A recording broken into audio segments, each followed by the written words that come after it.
प्रत्येकाच्या मतदारसंघातले विषय होते आणि सर्व विषय कृषी विभागाचे काही प्रस्ताव होते, पंतप्रधान आवास योजनेतले काही होते, नगर विकास विभागातले जे ते नगरपालिका महापालिका आहेत त्यांचे विषय होते, ग्रामविकासाचे देखील होते. त्याचबरोबर जे मनरेगा जिरामजी चे गावातल्या ज्या सुविधा असतात त्याबद्दल देखील मी अगदी तुम्हाला डिटेलमध्ये सांगत नाही, परंतु एकंदरीत प्रत्येकाच्या मतदारसंघातले विकासाचे विषय तिथे त्याची पत्रही आदरणीय गृहमंत्री अमित भाईंना दिली आणि त्याच्याबद्दल सविस्तर चर्चाही झाली आणि सकारात्मक चर्चा झाली. आणि अमित भाईंनी सांगितलं देखील की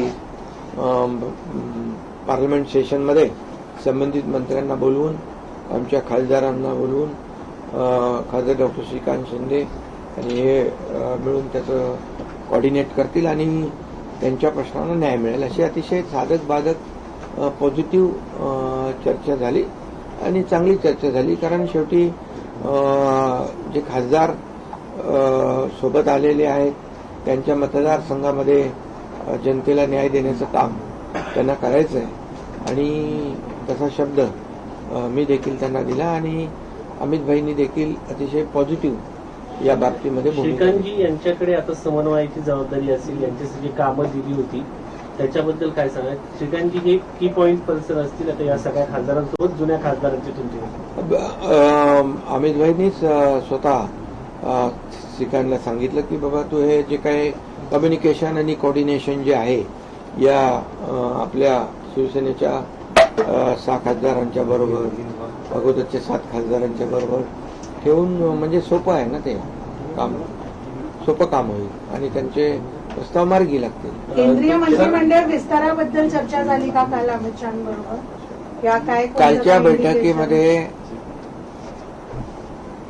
या खासदारांच्या सूचना, विकासाच्या प्रकल्पांच्या बाबतीमध्ये अतिशय साधक वादक चर्चा अति खेळीमेळीच्या वातावरणात झाली. केंद्रीय मंत्रिमंडळाच्या बाबतीमध्ये कुठलीही चर्चा कालच्या बैठकीत नव्हती. मुद्द्यावरती हे तुमच्या सगळे सोबत आले, त्यांचा शब्द तुमच्या शब्दावरती आले आणि कोणकोणती साधारण मुद्दे होते की जे पूर्ण होतील, भविष्यामध्ये पाहायला मिळतील, मतदारांना बदल घडेल का? मी तुम्हाला सांगतो, मी म्हणून तर स्वतः आलो. स्वतः या ठिकाणी अमित भाईंना शुभेच्छाही सदिच्छाही भेट होती आणि विकास कामं होती. काही मतदारसंघात तर नगर विकास विभागाच्या, सामाजिक न्याय विभागाच्या माध्यमातून कामही सुरू झालेत. म्हणजे कामही सुरू झाले, GR निघाले आणि इतर जे काही विभाग आहेत त्या माध्यमातून देखील कामं होतील आणि पाठपुरावा जो आहे याचा खासदार डॉक्टर श्रीकांत शिंदे करतील आणि दिल्लीच्या पातळीवर पाठपुरावा करणं सोपं होईल. महाराष्ट्राच्या पातळीवर मी आहेच.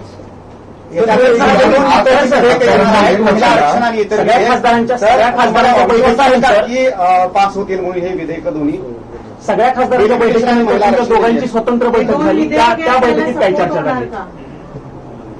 मी आधीच सांगितलं की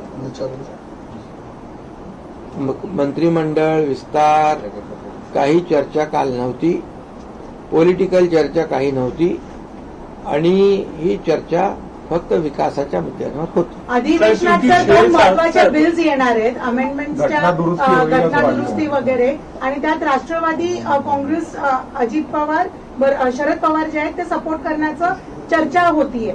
मुळात हे पास होतील का बिल? तुम्हाला वाटतंय का तुम्हाला सपोर्ट मिळेल? बिलकुल पास होतील, कारण महिला आरक्षण बिल, डिलिमिटेशनचं बिल हे आवश्यक आहे. कारण आपण पाहिलं की आता मतदारसंघ 20-25 लाखाचे लोकसभेचे मतदारसंघ आहेत आणि एवढे मोठ्या मतदारसंघामध्ये विकास कामं पोहोचवणं देखील अतिशय कठीण काम आहे आणि म्हणून डिलिमिटेशनमुळे त्या भागातल्या जनतेला न्याय मिळू शकतो. आणि त्याचबरोबर महिला आरक्षण जे आहे, महिला आरक्षण देशाचे प्रधानमंत्री नरेंद्र मोदीजींनी आणलं. इतके वर्ष फक्त चर्चा होती, परंतु आरक्षण विधेयक आणण्याची हिंमत मोदी साहेबांनी केली. आणि मी खेदाने या ठिकाणी नमूद करू इच्छितो की मागच्या वेळेस हे महिला आरक्षण विधेयक विरोधी पक्षाने हाणून पाडलं, रद्द केलं आणि त्याचा भुगताना त्यांना पश्चिम बंगालच्या निवडणुकीमध्ये भोगावा लागला. त्यामुळे आता कुठेतरी उपरती आली असेल, सद्बुद्धी आली असेल तर चांगली गोष्ट आहे आणि सर्वांनीच महिला आरक्षणाला सपोर्ट केला पाहिजे. शेवटी महिला लाडक्या बहिणी ज्या आहेत, लाडकी बहीण महाराष्ट्रामध्ये लाडकी ठरली, लोकप्रिय झाली आणि आपल्याला मी सांगू इच्छितो की या महिला आरक्षणामुळे महिलांना देखील न्याय मिळेल आणि महिला देखील कर्तबगार महिला आहेत आणि त्यांना अधिकार मिळेल आणि खऱ्या अर्थाने विकासाचा जो काही वेग जो आहे त्यांना वाढवता येईल.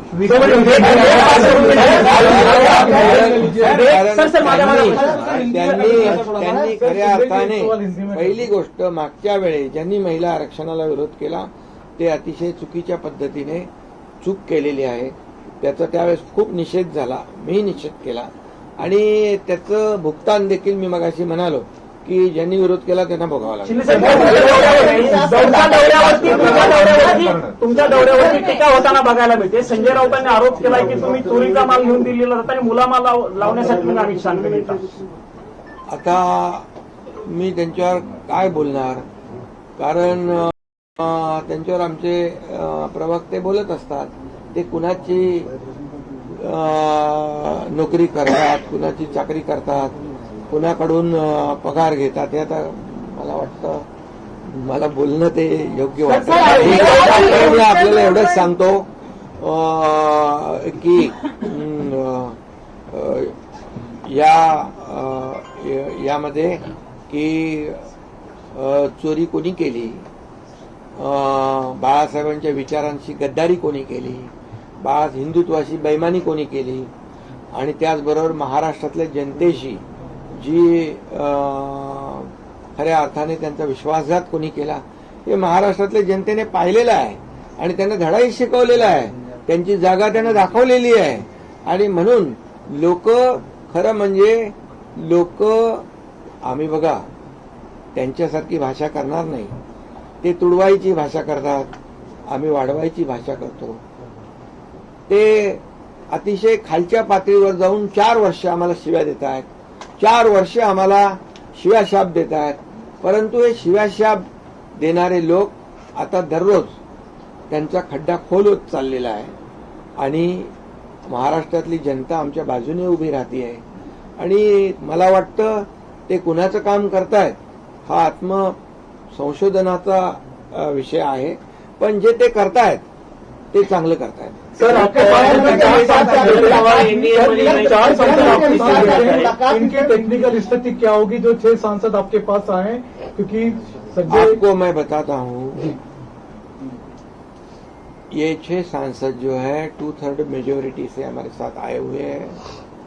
पूरी कानूनी कार्रवाई सभी जो कानून के तज्ञ हैं, जो एक्सपर्ट्स हैं, उनसे बातचीत करने के बाद हमने ये लोकसभा के स्पीकर उनके पास ये 6 लोग गए. उन्होंने अपनी लिखित और ऑडियो वीडियो जो भी कुछ वहां पर प्रक्रिया करनी थी वो प्रक्रिया पूरी तरह से करी हुई है. और ये लोकशाही में हम कहते हैं मेजोरिटी बहुमत को महत्व होता है और अभी ये 6 सांसद आने की वजह से यहाँ पर शिवसेना का बहुमत बढ़ चुका है और ये कानूनी तरीके से संसदीय कार्य प्रणाली के माध्यम से, लेजिस्लेचर कार्य पद्धति के माध्यम से ये पूरी तरह जो है फुलप्रूफ काम हमने किया है. शरद पवार के एमपी भी आपके साथ आ सकते हैं, एनसीपी शरद पवार के एमपी भी आ सकते हैं, ऐसा बोला क्योंकि सेशन से पहले उन्हें डिसीजन लेना था. बिल्कुल लेंगे, स्पीकर साहब बिल्कुल लेंगे, इसमें कोई दो राय नहीं है. क्योंकि हमने जो कानूनी कार्रवाई की है वो पूरी तरह कॉन्स्टिट्यूशन के रूल्स के मुताबिक की हुई है। सर, आपने कहा डिलिमिटेशन शरद बिल जो पवार है के वो आप MP श्योर है आपके कि साथ आ सकते डिलिमिटेशन हैं, बिल जो है वो पास होगा। ठीक है। सुप्रिया सुले ने भी प्रेस कॉन्फ्रेंस की और उनका ये कहना है कि यदि हम बिल देखते हैं, हम पढ़ते हैं बिल और उसके बाद हम देखेंगे, हम उसे समर्थन देंगे। तो आपको लग रहा है कि सुप्रिया सुले की जो पार्टी है वो इस बिल को समर्थन देगी? क्या देखिए, चर्चा है इस बात समर्थन पर? देंगी तो अच्छी बात है, उनका स्वागत है, लेकिन मुझे लगता है कि बहुत वो संभ्रम में है। उनको उनकी इंडिया अलायंस जो पूरी तरह गड़बड़ा गई है। इंडिया अलायंस में कोई कुछ बोलता है, कोई कुछ बोलता है, कोई क्या बोलता है। परसों बोला वो, आज फिर उनको प्रेस कॉन्फ्रेंस लेनी पड़ती है। पिछले समय तो ये 50% वाला मामला था ही। अमित भाई ने खुद लोकसभा में कहा था कि हर राज्य में 50% सीटों में बढ़ोतरी होगी, सिर्फ भाजपा शासित या एनडीए शासित प्रदेश में नहीं होगी, पूरे देश में सभी राज्यों में 50% सीटों की बढ़ोतरी होगी। ये खुद अमित भाई ने कहा है। तो ये कहां से नया मामला उठा के लाए, ये कारण ढूंढ रहे हैं। लेकिन ठीक है, अच्छी बात है अगर उनको पता चला है कि इस बिल को हम विरोध करेंगे, डिलिमिटेशन को और महिला आरक्षण को, तो लोग खिलाफ जाएंगे और पश्चिम बंगाल की तरह हमारी परिस्थिति होगी। शरद इसलिए वो अगर करते हैं, समर्थन करते हैं तो बहुत अच्छी बात है, करना चाहिए समर्थन महिला आरक्षण को, डिलिमिटेशन को, क्योंकि मैंने पहले ही कहा कि डिलिमिटेशन की वजह से जो चुनाव क्षेत्र बढ़ेंगे, आज 20-20, 25-25 लाख, 30-30 लाख के भी चुनाव क्षेत्र है, कैसे पहुंचेंगे? लोकशाही मराठी ऐका, पहा, जागरूक रहा।